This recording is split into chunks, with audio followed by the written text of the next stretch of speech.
What's up, beautiful people? Welcome back to another episode of Grief Bully Podcast. I am your host, J.Nicole. Guys, we are back in the building, rocking and rolling. Episode 146, and I am not by myself today.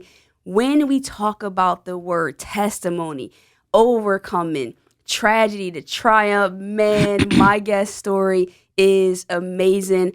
I'm elated to have her in here. I've known her since I was a teenager. Yeah, that's enough. Danita Hamilton's in the building. What's going on? How you doing? I'm doing good. You feeling all right? I feel all right. Feel all right. All right. Yeah. So I am happy to have you on the show. Thank you for having me. We've been trying to make it happen for a couple weeks now. We finally are able to do that. I know it's a different way because we're having a conversation with some headphones on and a microphone, but it's just conversation. Right. We literally known each other since we were kids. Yeah. Now we're here to share your story. So the Grief Bully Podcast, we really try to just talk about grief, but I try to stress this enough to people that grief isn't just loss of loved ones. It can be the loss of your life as the way you knew it. It can just be dealing with sorrow because by definition, that's what it is. Right. So if it's okay with you, we're going to kind of go back a little bit and then kind of bring us to where you are present day. Right. Not far back to when I was beating you in basketball. We're not going to go that far. We're not going to go back We're that not going far. to go that far. I'm going to leave that to us. We're going to keep that. But I told you I have the stat book, so I can bring it out. Please do.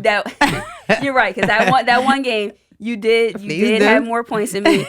I'm looking at the stat book like, was I here? Did I play this game? You played. What was going on that day? I believe you were there, but I just had to do my thing. That's it. I understand that. It was some good competition back then. I don't honestly think the game is the same.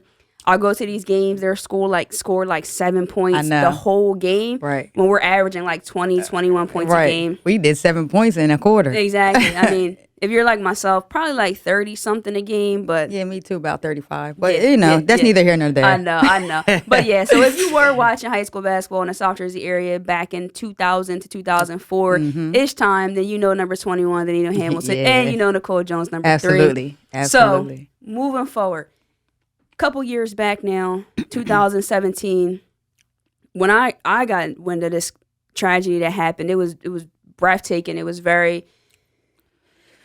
Yeah, it was a lot. It was a lot to just process, and just when you know someone and you see that they're dealing with something at such a magnitude is very heartbreaking.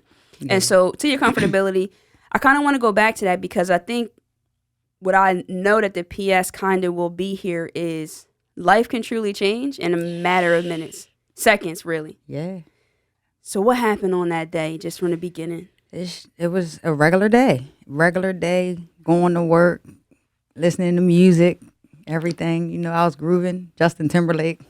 I remember this. You remember the song? Yeah, I remember the song and everything. And I was grooving, and I went to pass a car. I had just actually moved to Pinsgrove at this time, so I was taking another route. I didn't really know this route. I was about 3 weeks on this route.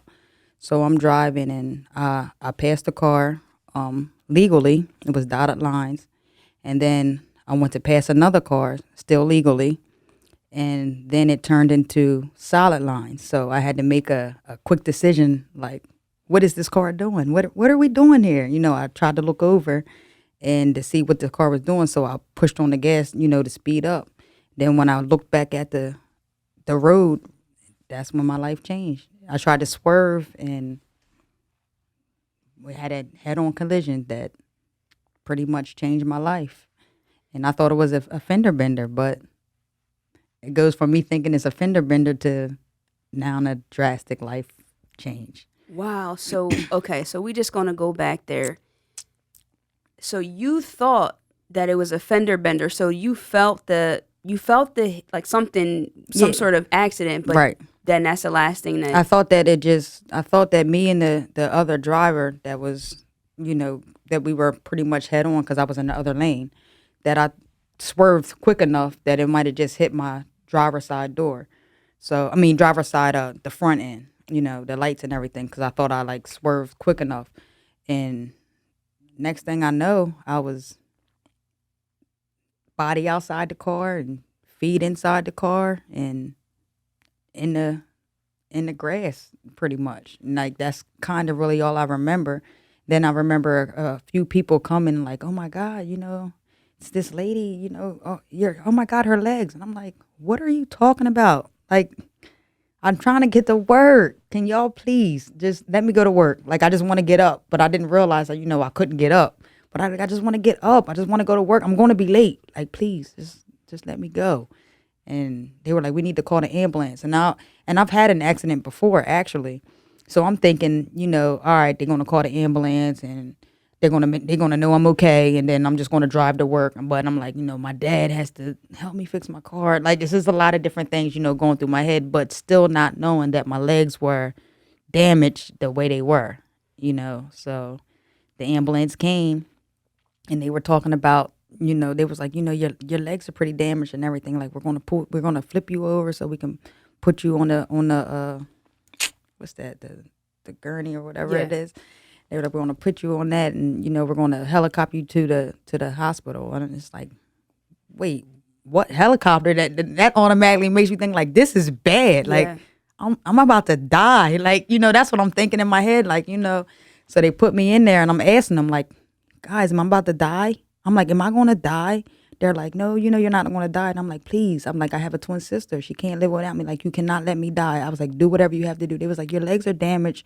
They're really damaged, but you're not going to die. And I was hearing them saying how bad my legs were damaged, but I never thought that it was to the point that they were damaged. I'm still thinking, like, I'm always thinking, like, it's okay. Like, I'm always going to be okay. Like, all right, me and the person hit. And I'm like, okay. I woke up. I'm like, okay, I still got my body. Like, oh, it's okay. Like, you don't think that deep when you, I guess, not die. I like you're still alive. So you're trying to keep pushing. You never know how bad, your situation is.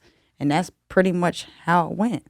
Yeah, that's a lot. You said so many statements there that definitely just took me, because again, guys, I do want to say that we haven't had a conversation about this accident, the incident, the tragedy, or the triumph, really, about it, because I wanted to have this authentic conversation here. So please forgive me if some of the things that you say are a little bit like, whoa, because just hearing you think about asking someone, am I going to die? Still being, again, this is just how a lot of people are. I still need to get to work, but you're like in a bad situation and you're still thinking that. And then like your twin needs you, and for them to not let you die in that situation. So there's a lot of things that in the matter of seconds, all are rushing through your mind in that situation. And I think important part too, though, is when we get further in the story is where you were working and where you were actually trying to get to. Right. So you were, to my understanding, CO at the time, right? I was a CO. I was a CO at Southwoods. I just passed the academy in 2017 in February. So then I started working in the jail after I passed the academy.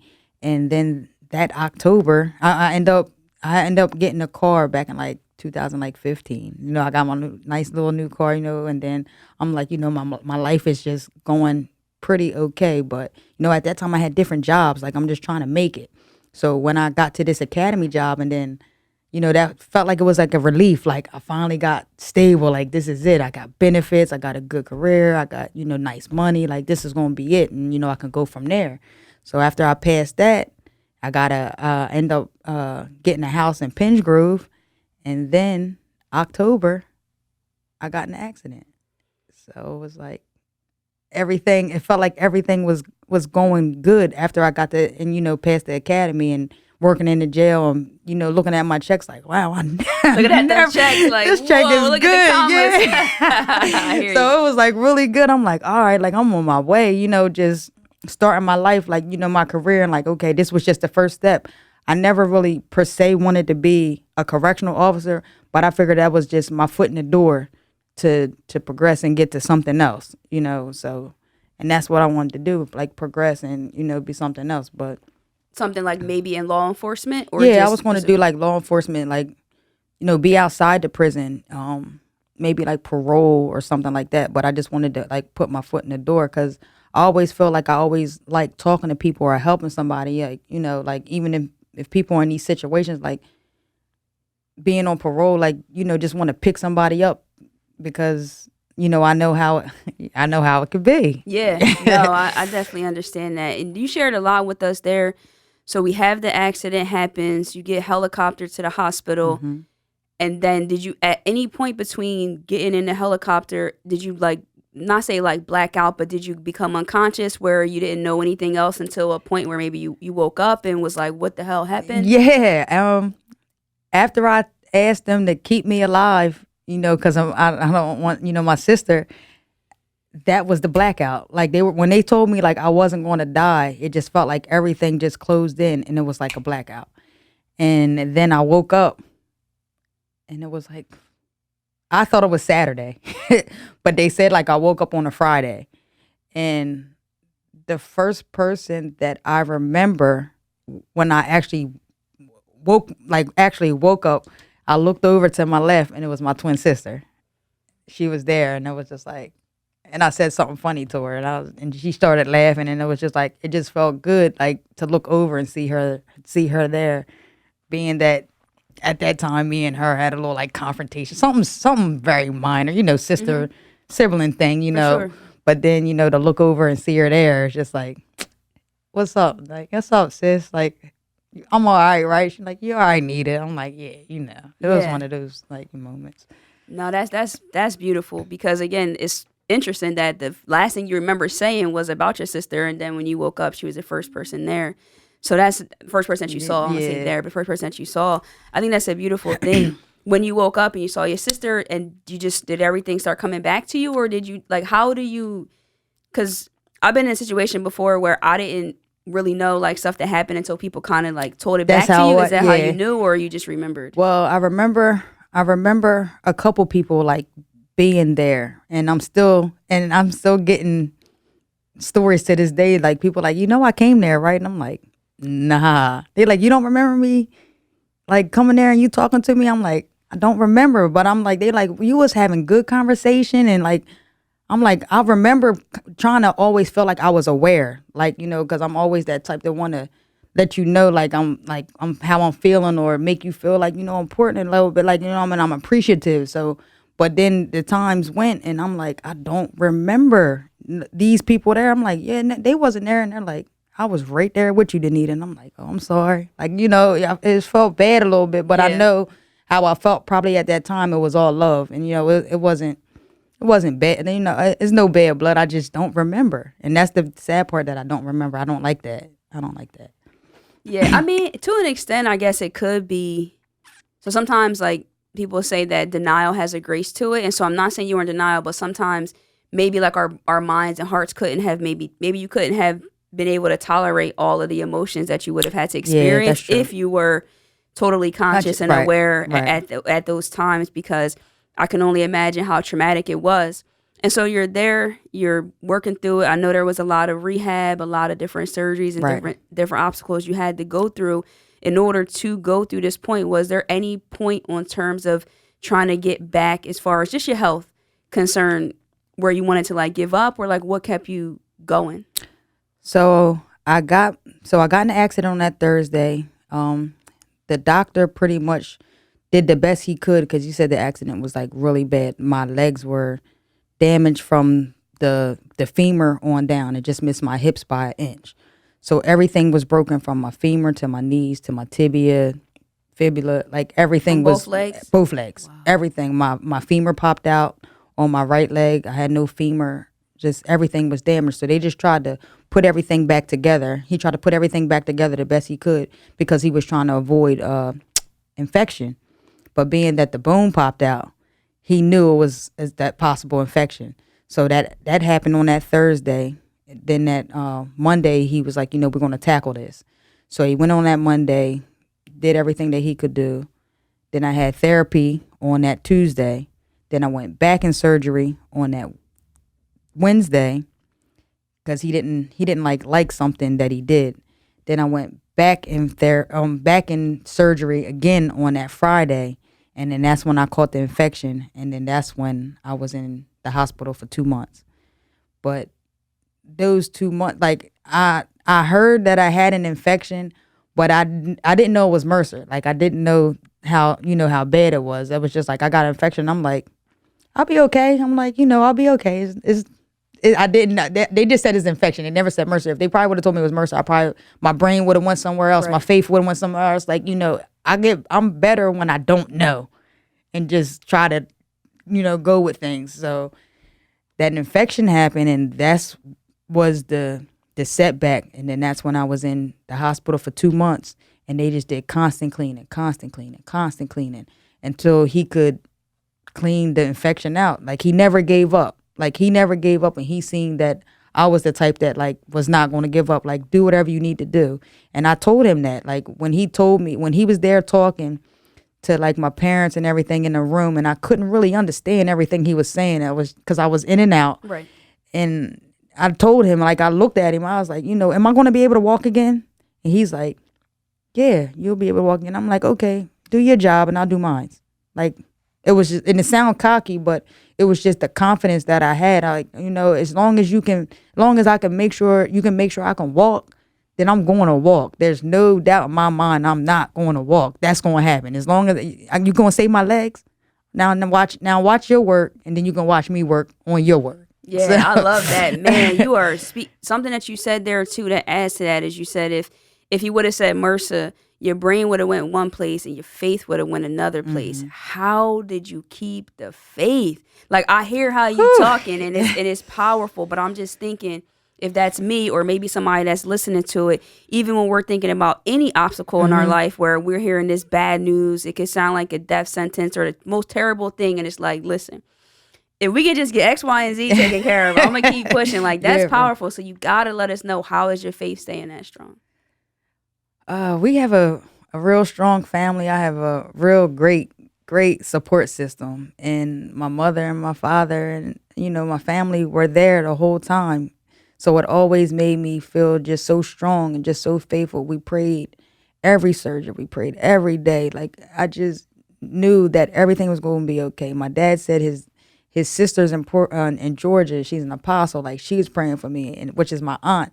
And I just feel like when she prays, things happen. Like, she prays and, like, that's it. That's all. Like, I'm like, oh, she prayed? This is going to happen. Like, it's just the faith in that, just knowing, like, when you have all these people praying for you, like, God is listening. He's just working. You can't hover over God. You can't let him do what he's going to do. Are you sure you're not the apostle? You talking like it. You can't hover over God. Did you hear what she said? She said it. That's it. That's all. Wow. Yeah. So. Man, I'm feeling like it's Sunday. We gotta put past the offering plate around or something for you. No, that's powerful. And I mean, honestly, I think that's one of the things that I like while we have the show is we get to hear different stories and people's faith and how it was tested. And some people, to be honest, they stray away from God when they're facing those tragedies. Yes. They don't go more towards or anything closer than that. So thank you for sharing all that. And I know it's helping somebody out there. That's facts. So we're here. We're in a recovery. MRSA, to God be the glory. That was taken care of. And then where we go from here when we're out of the hospital. So then I end up going to rehab, and I was there for about 2 weeks. I did everything I needed to do.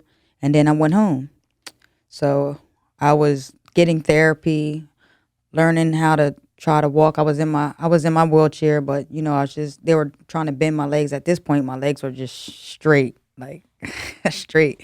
So I'm getting home therapy. They're doing that, and then I go to outpatient therapy, and we're working for a year, and then boom. He comes and he sees that he doesn't like something in my leg. It's not, he doesn't like how the growth was, because what he did was take the bone out of my tibia, which on my left leg, and put it in my femur. So that's like one of the weakest bones, to try to make that one of your strongest bones in your body, because your femur is the strongest bone.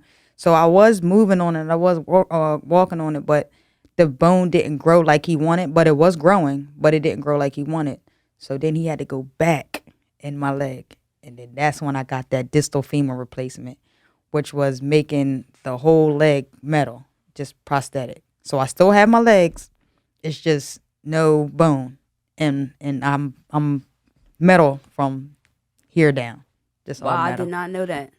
So from years, okay, that makes sense then. So that's a lot of surgeries too, though. Yeah, we on 32 surgeries. Wow. 32 surgeries. 32 surgeries. And a possible, well, not a possible, but we're going to have another one soon coming up. Well, we definitely going to have our prayers with that. And that's it. That's all. So we already know that's going to be good. So you're recovering, going through all of these things. Now, there obviously was different things that happened. Not obviously, excuse me. Let me start over because you guys don't know their story. So there's more to it. We getting through the medical part. We're getting through the what happened as far as the accident goes. But life had a little bit more to throw at you. Yes, it did.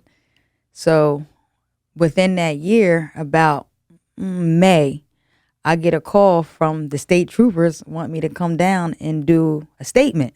You never talked to them at any points from the accident to this day? Never talked to them. Not today, but until prior that day. to me getting home, I didn't talk to them.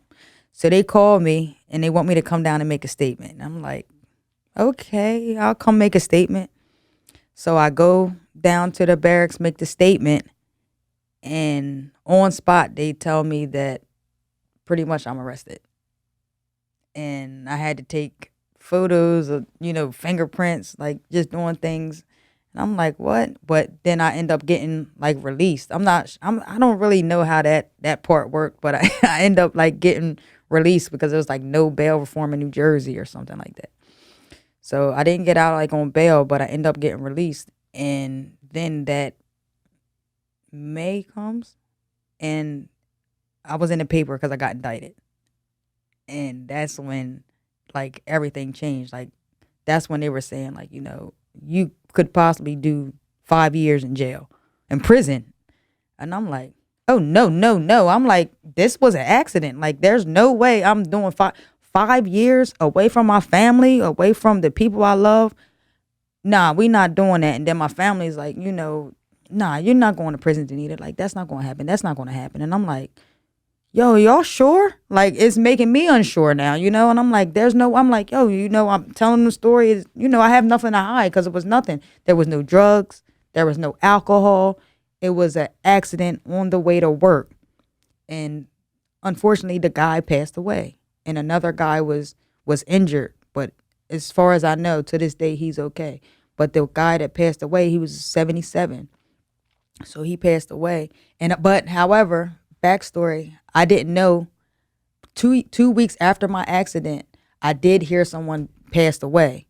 But I didn't really know, I was just like, oh, well, it's an accident. Like, I didn't mean it. That's, it was an accident. Like, I'm sorry. But everybody was just pretty much trying to keep that away from me because I was still going through my own things. So I did hear that somebody passed away, no doubt. But like, I just never thought that it was going to go as far as it went. And then me getting indicted and everything. And then I'm in the newspaper. I was so embarrassed. Like, I turned my phone off. But people were wanting to hit me up because they did want to social support. Like, nobody came to me on no other type, stuff. They were just like, hey, Nita, you okay? Do you know you in the paper? Yes, I know. Yeah, I know. Like, I heard. Right. Like, I didn't want to read the article. I was so embarrassed. Like, I'm not used to being in the paper for no mess like this. I'm used to being in the paper for, stuff like that, And it was a hurt piece. It was a hurt piece that, somebody died. It was a hurt piece that I was possibly about to do prison time. Everything was just so much, and still trying to deal with my legs, trying to heal from that. It was just so much just hovered over me. And all I wanted to do was just try to succeed for life. Like, I finally got to my point in life where I was good, or at least I thought, and then boom, life hits you. Another part of life hits you. And then now you going through this, It was tough. Yeah, that's a lot. That is a lot because you went down and give a statement and got arrested. Right there. That's right unbelievable. And again, it's just a twist of the tables because this whole thing started when you were going to work at a prison. Because I was the CO. Yeah, now you're giving a statement and being arrested. I mean, that's just it's like, obviously it was a setup. I mean, they knew they were going to arrest you. So just asking you to give a statement, like, they should have just arrested you. Right. And then you wouldn't have known that you was getting arrested instead of coming down like, yeah, I'll come down and give a statement. Right. Like, they already knew. I felt like they already knew. Like, they let me do everything, and then it was like, okay. And then, like, they read me the mini Miranda. I'm like, wait, what? I'm like, what are you doing? Like, that was so, my stomach was turning. I was like, No way. I'm like, how long I gotta stay here? They was like, nah, well, you'll be able to leave. You gotta get this, and that. I'm like, all right, like this is, and then I mean, I didn't know it was gonna go in the paper, and then it went, and then it went in the paper, like, you're indicted for blah blah blah. I'm like, oh my God, like this is ridiculous. Have Like, you read the article since then? I have read it. Yeah.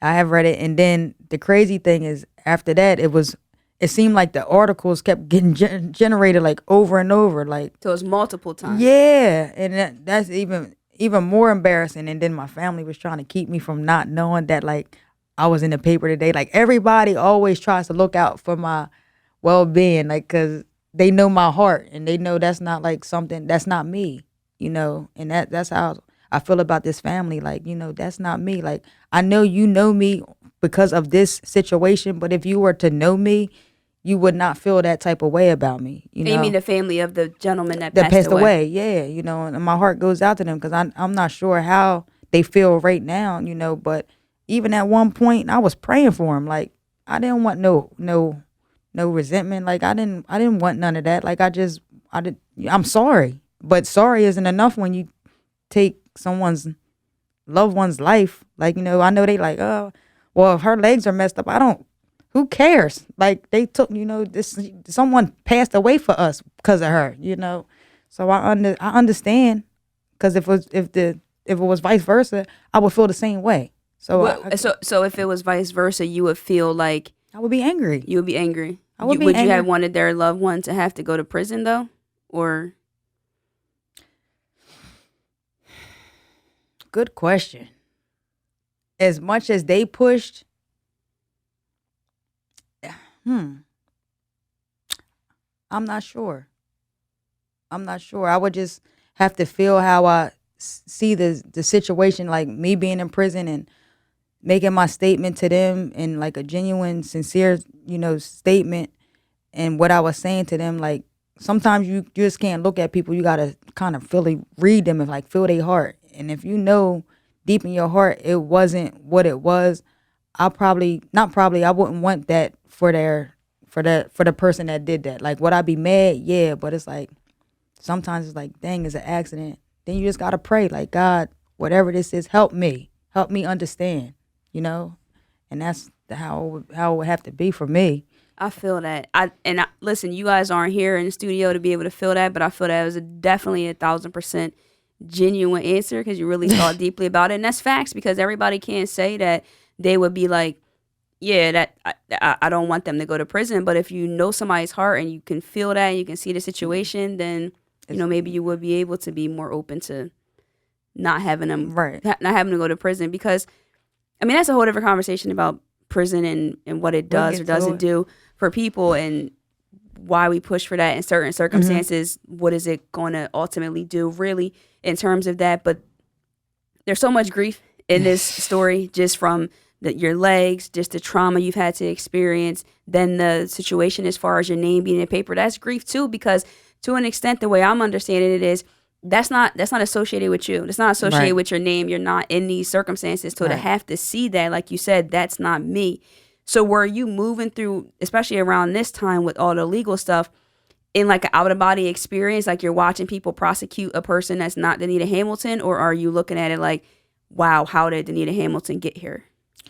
No, at this time I started really like paying attention to my case and what they were doing.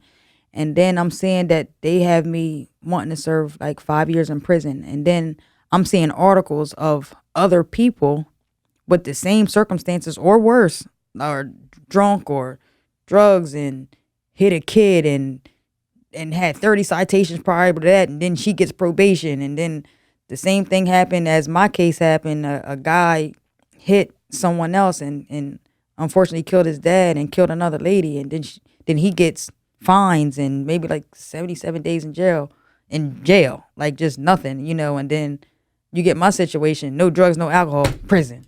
And I'm like, how did this happen? And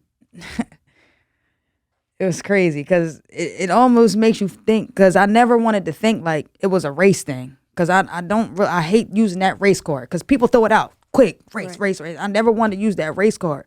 But then you're seeing two people with these situations, And then you see my situation, but I'm going to prison. You get off and had thousands, you had so many incidents, and you had 30 incidents, and you get probation. We're still in South Jersey with this situation, and you get this, and then he gets that, and I go to prison. How does that work? If you're going to be whatever across the board, then be whatever across the board. How am I getting this and you're getting this? And was I angry? Yes, because I'm looking at it and then I'm like, is it race? I don't know.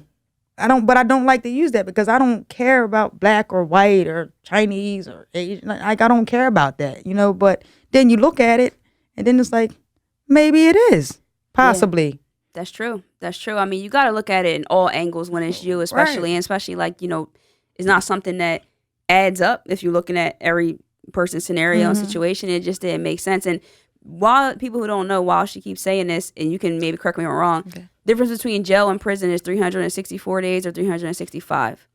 So that, just because I know you, and I've seen you talk about that on social media before too. Somebody was like, wait, you went to jail? You're like, no, I went to prison. I was upstate.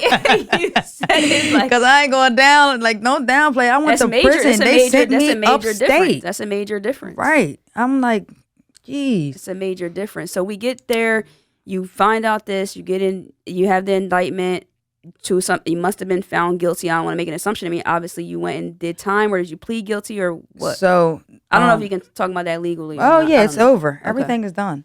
So I got that. Then I had a lot of court dates, but they continually kept being postponed. So I didn't do any. I ended up pleading guilty in 2019. In June 28th, day after my birthday. I'll never forget. I ended up pleading guilty. So November 1st was when that we were going to find out pretty much if I had to go to prison or not. What did you plead guilty to? Violation of what's it called? So stupid. I always forget it because I hate it. But it wasn't like manslaughter or it wasn't vehicular homicide or anything like that. It was second degree violation of something. I can't even think of it right this second. No, it's okay. I was just trying to be clear that it wasn't like you were sentenced for like manslaughter or something. Yeah, no, it wasn't that. It was second degree violation of public health and safety. Okay. That's what it was called. Violation of public health and safety. It was a traffic ticket. That requires you to do prison time. Prison time. Wow. A traffic ticket. I went to prison for a traffic ticket. That's it. So that's what they limited to. So being that we did the court date November 1st, and we read all the issues, they was doing pretty much like the pros and cons, like, okay, this is good for her, 1, 2, 3, 4, but this is like 1, 2, 3. My goods outweighed the bad, but the judge decided to, like, well, prison. Like, you're going to serve 4 years of prison time. And they took me back November 1st. I thought I was going to get, like, house arrest or something. I didn't think that I was going to go to prison that day. You're sitting there, pled guilty, day after your birthday, thinking that you're going to get house arrest. Right. And then you're found guilty, and they take you right there. Like that in November. In November, we went to have a court date, and at that time, what's crazy, at that time I ended up having a surgery a couple weeks before that. So my lawyer had asked the judge, like, can we please give her maybe a couple weeks because she has to go to the doctors on Monday. She just had another recent surgery. She needs to, like, check it out, and and then I went to every court date, so I wasn't trying to run. Risk, yeah, right, right. And if they thought that, they would have never been let me go this long.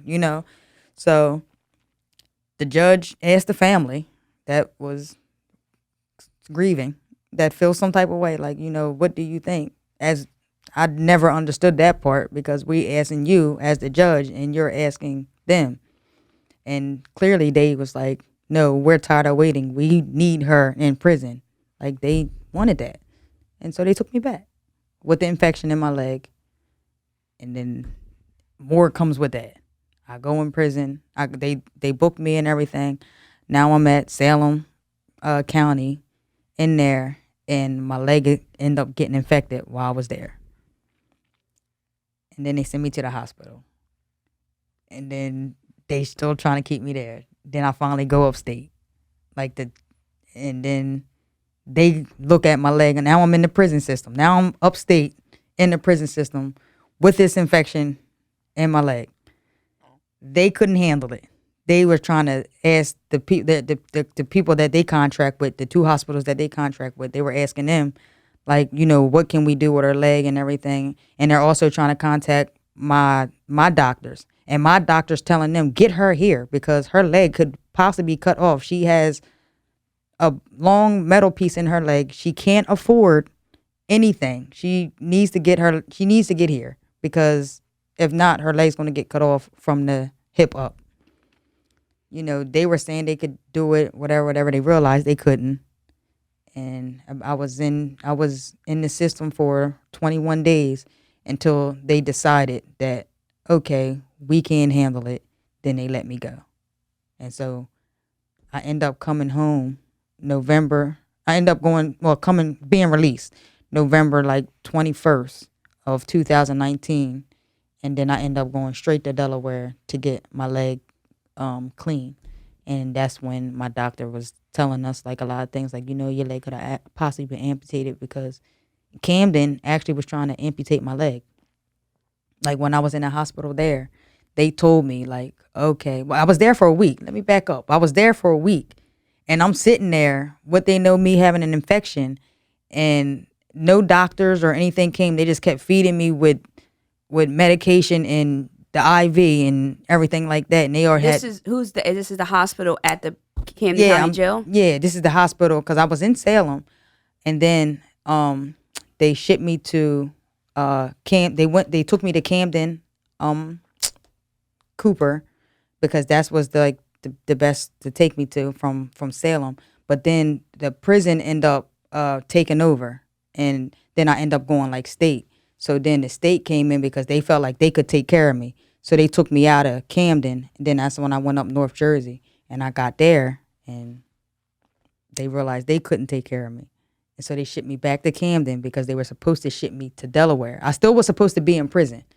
But then I guess it was too much money to ship me being in prison from Jersey to Delaware. They didn't want to handle that. Gotcha. So they released me. When they're shipping you, what are they shipping you on? I'm just trying to see. They taking me in an ambulance. Okay, a big ambulance, an ambulance truck, and they had me laid in there. Curious because I didn't know if you were still. Okay, yeah, I was going to see. Yeah, they had me handcuffs, feet cuffs, as if I could move.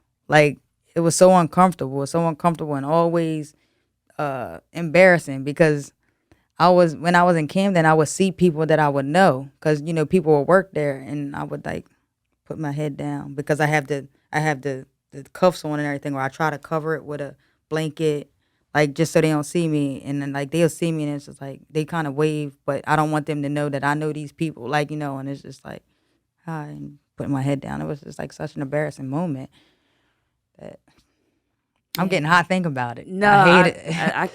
I can only imagine. I just was trying to understand how they're moving you to different places and all of that. And then did you ever physically go back to your house after the November 21st, when you were released out because they couldn't take care of the infection? Did you ever go to your house or just a different hospital? Yeah, I ended up going straight to Delaware because they couldn't get the infection. So it's just it's another setback, after I felt like I made it all the way through, and then, the indictment, and then prison, and then the infection, and then I got there, and then they end up cleaning the infection out. They only had to do 2 clean outs, which was a blessing because he didn't know how many clean outs that he was going to do. But what's crazy is that people in Camden were going to just cut my leg off. Yeah, you have an infection, we're going to cut this off. And I'm I've been through too much for you to cut my leg off. I'm not doing that. You're not cutting my leg off. Yeah. And then my doctor got me and he washed it out and he did everything he needed to do. And it was only 2 washes, but then I had to stay in the hospital for another month. Then I got released right after prison in 2019. and then I ended up going back home. So I was done. I was prison done, nothing, but I did have to go back to a court meeting in that February of 2021. So I went there and COVID hit. And so I was free for months, other than different court dates and everything. They kept postponing them, but they definitely wanted to get me. Like the family definitely wanted me in prison. They were trying to do everything. I know they were trying to do everything to get me there, but I was just trying to remain strong, try to keep pushing myself to get better and not think about like the prison and everything. And then you got my family praying and we in there fasting. We are doing everything. I was so like, I know I'm not going back. Like, I was real confident, so to say. But and then my life changed again. And then you ended up having to go back to prison, right? Yes. And then how long, what was that? Like, how long did you have to go? I went for 10 months, but I had to serve pretty much, it was like a year. So it was 11 months and 26 days that I had to serve until whatever. So in October, I ended up going back to prison. No, I'm lying. I got guilty again in October, but then I ended up catching COVID. So I couldn't go back when they sentenced me. And then I went back to the jail to turn myself in again, and I had a temperature, so they sent me back home. So I didn't try it twice, and then they tried it again in January. And in January, the judge was like, nah, she's sitting here pending to go right there. Like, we're not playing with her. We're taking her right back to prison. So at this time, like, I went back and I'm in my wheelchair, and they sent me back to prison. I was going to ask that. So at that time, you were in your wheelchair in prison. I was still trying to like just work out and everything. Before that, I'm still trying to work out, still trying to gain everything, getting my surgeries and setbacks and surgeries and setbacks, and trying to keep the faith. And then you hear this, and then you hear that, and then you're pushing, and then you gotta smile because you out here, and then another surgery, and then you're like, geez, like, it's a lot. Sleepless nights. It's a lot on your plate there, and I can only imagine that. And so, kind of as we start to wrap it up, I do want to see like what. So you're in prison. You have 11 months and 26 days. I won't mess it up. I know that that's a lot to overcome. How'd you get through that? Like what? Just being in prison and being able to just walk and do all those things can be very detrimental for anybody. Mm-hmm. So now I'm being there, and you're also challenged with your wheelchair and just trying to overcome all of that. And you're here smiling, telling this story. So how did we get through those 11 months, and what was that like? Well, at first it was hard, and that's where when we, I talked about like faith earlier and everything like that. I end up losing my faith in being mad, at God and everything. And then I just one day just woke up and was like, everything is gonna be okay. Like, He got me. I'm all right. Like, I'm about to just bust these days out, and I found a routine. I prayed. I read my Bible like 8 times a day. It didn't matter what I did. I was just doing a lot of stuff to keep myself busy. And in prison, you just gain a routine. And that's what I did. And I prayed, and I talked to my family, and they were there for me. And I went in with a wheelchair, and I came out walking. Woo! Say it again. I came in a wheelchair, and I came out walking. When they came to pick me up, I had a roller, and I was rolling out. I don't even know where the wheelchair was. Wow. I can't even tell you. That's powerful. Yeah. You know that. Yeah. That's crazy. That might be a book title. That's finding a routine, getting through it every day. Just believing in God. So your family picked you up from the prison, or did you have to take like a I home? I end up getting picked up. I had to go to the halfway house. Okay. So I got accepted in the halfway house, and then I had to be there for 5 months. And then they picked me up on October 26, 2021, and which was the same date as my accident, October 26, 2017. Wow. This is unbelievable. It's unbelievable. I mean, and I'm only smiling. I please want you guys to understand. I don't think anything about this is funny, but I could just feel the joy and what you've been able to overcome, and how inspiring that's going to be for other people. And I'm just excited that you're sharing your story, because a lot of times people go through a lot of things like this and we never get to hear that part of their story. But it's such a powerful testimony on so many levels that I know it's going to help people just overall in any circumstance similar to yours, or maybe not. Maybe they didn't go to prison, or maybe their prison is a different form. Maybe it's not a physical institution where they're institutionalized, but they needed to hear some hope and to kind of go through that. So when we talk about Nita Strong, we got to talk about that, because that's been something that's been a big thing for you. The hashtag, you got your wristbands here. We got some powerful sayings on them. What does mine say? Grow through what you go through. Grow through what you go through. Do I have something different here? Yep, I do. Victory through perseverance. And I just want to make sure that we know definitely like how we can we purchase the wristbands? Or? Well, I have a couple wristbands left, actually, like with these colors. And I had got these made when I was in prison, because every wristband just dictates every part of my life as I was going through this whole situation. So we just started out like Team Nita Strong. And then it was, faith over fear, Jehovah Rapha, another faith over fear. We did it again. Then this one was still standing. That was the time I ended up going to the prison the first time. Then me coming out, and then leaning on God's promises. This is like different ones for the different stages of my life. And I will always just give them to people. Anytime somebody come visit, that's how I started this Nita Strong. When you come to the hospital and you to come visit me, then I'll give you a bracelet. Like, it was no cost. Like, the cost was the fact that you took your time out your day to come see me. That was appreciative. That was enough for me. Just, your presence was enough for me. That's all I needed. So when you got a bracelet, that's because you came and see me. Like, people like, oh, can I get a bracelet? Well, come and see me. Right. You want to get a bracelet? Come and see me. Like, So, but that's how, like, Nita Strong pretty much, like, came. And my favorite one, honestly, I guess I'm a little biased, is the faith over fear. Because I remember going through all those surgeries, and then I started getting nervous. And then I got that one made, and it's like faith over fear. And I'm like, faith over fear, right? Like, faith over fear. Like, you can't worry and pray at the same time.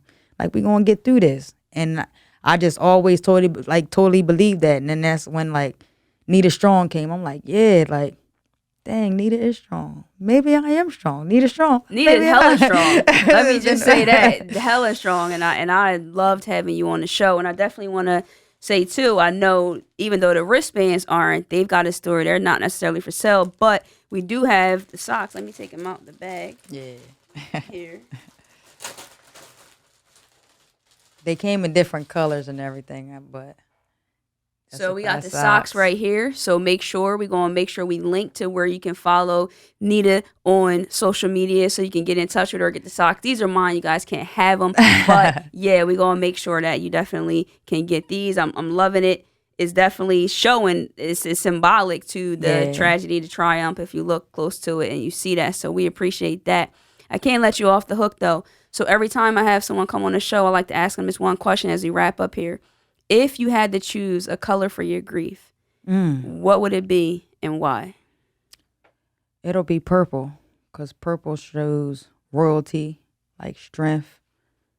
It's just like something strong. Like, purple is just royal, and I just believe this. Like, everything is all right. Like, can't explain it. It's just a strong, like, top. Like, I'm up here. Like, it's all good. You definitely up there, guys. Listen, if the energy, the wisdom, the positivity, just the transparency, if it's not contagious, then I don't know what you're doing. I feel like I can overcome anything from hearing her story. Definitely make sure you guys are following. She's sharing her story, being very transparent, very open, not embarrassed about any aspects of it, which is interesting, because I was going to say, because you talked about how embarrassing it was, but I saw you on social media when you put out there that you were a convicted felon, which I didn't know that fully. I don't know. I didn't know how the whole thing worked, but I was like, man, that's really powerful for you to share this, because people, we just don't know how our lives can change. Right. But it doesn't really define like who we, because that's what I'm pretty much getting from the story too, is not really defining like who you actually like are at your core. But I do think that you might have developed into a different version of yourself, not intentionally, like, because who the heck wants to go through all of this to get there? Do that, right. But like it's just, I'm just telling you right now, and I'm going to say it, there has to be a book. Don't care if you don't care what you say. It is. It's going to happen. It's in the making, guys. Gonna just be like, it's in the making. Every other month. How's that book going? Yeah. How's that book going? It's in the making. I do have that in the making. And I'm also on Instagram that you can follow me. I try to show little different things and positivity. You can follow me at _NitaStrong_. And I give good quotes and, you know, different things that try to just like pick you up and make your day, you know, just a little better. And that's where you can just find like different stuff and everything. So. Yeah, and I'm gonna speak into existence too, and I believe this truthfully, that you're going to be touching stages all around, just sharing your story, blessing people, because you didn't go through all of this just to go through all of this. And the way that you deliver and communicate and the wisdom you have, you cannot keep it inside of you. It's not going to happen. We're not going to let it happen. I am the grief bully, so I'm going to bully you into sharing your grief and your story. Thank you. You've been an amazing guest. You're welcome here anytime on the show. Thank you for letting me share. Of course. Guys, I want to make sure I link to the link to her social media where you can follow, just stay connected and all that good stuff. Yeah. If you're watching it on YouTube, drop us some comments. Let us know how you're feeling, what you're thinking. You already know where I hang out the most. And if you don't, what are you doing? Make sure you're following me there over on Instagram at I_am_J.Nicole. Guys, so next time, you already know. Love and light. Peace.